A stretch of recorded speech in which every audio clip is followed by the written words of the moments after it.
আসসালামু আলাইকুম everyone, welcome to my page কলি কিচেন। তা আমরা সবাই কেমন আছি? আজকেও আমি একটা রান্না নিয়ে আসলাম।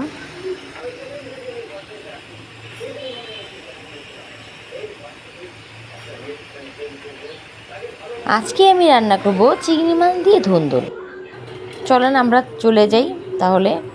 এখন আমি একটি প্যানের মধ্যে 2টা পেঁয়াজ কুচি দিব আর 1/4 কাপের মতো তেল দিব। তেল আমি একটু বেশি খাই, আপনারা একটু যে কম খাবেন সে কম দিবেন। এখন তেলের মধ্যে আমি পরিমাণ মতো লবণ দিয়ে দিব, কারণ লবণটা দিলে একমাত্র পেঁয়াজটা ব্রাউন কালার হয়ে আসে খুব তাড়াতাড়ি। পেঁয়াজটা আমি বেশি ভাজবো না আজকে। এখন পরিমাণ মতন দিয়ে দেব 1 টেবিল চামচ পরিমাণ আদা রসুন বাটা, তারপরে দিয়ে দেবো ধনের গুঁড়া 1/2 চামচ পরিমাণ। এরপরে আমি দিয়ে দিব 1 টেবিল চামচেরও কম, 1/2 টেবিল চামচ একটু বেশি মরিচের গুঁড়ো। আর এখন আমি দিয়ে দেব হলুদের গুঁড়ো 1/2 টেবিল চামচ একটু বেশি।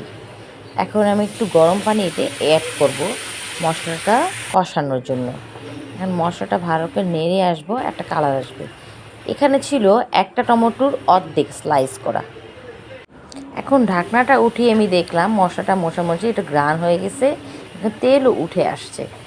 এখন এটারে আমি একটু পরিমাণ নাড়াচাড়া দিয়ে দিব চিংড়ি মাছগুলো। এখন 3 থেকে 5 মিনিটের মতন এটাকেও আমি একটু ভেজে নেব। এখন আমি ঢেকে দিলাম। কিছুক্ষণ পর্বে আমি এসে দেখলাম এটারও তেল বেরিয়ে আসছে, একটু ভাজা ভাজা হয়ে গেছে আর গ্রানও বেরিয়ে আসছে। এখন আমি একটা বড় সাইজের আলু স্লাইস করে কেটে নিয়েছি, সেটা দিয়ে দিলাম। এখন এইটা যেহেতু দেখতেছি এটারও তেল বেরিয়ে আসছে, এখন এটাকেও আমি একটু ভালো করে কষিয়ে ভাজা করে নিয়ে নেব। যখন দেখব এটার পানি শুকিয়ে আসছে তখন আমি ধুন্দুলগুলো দিব।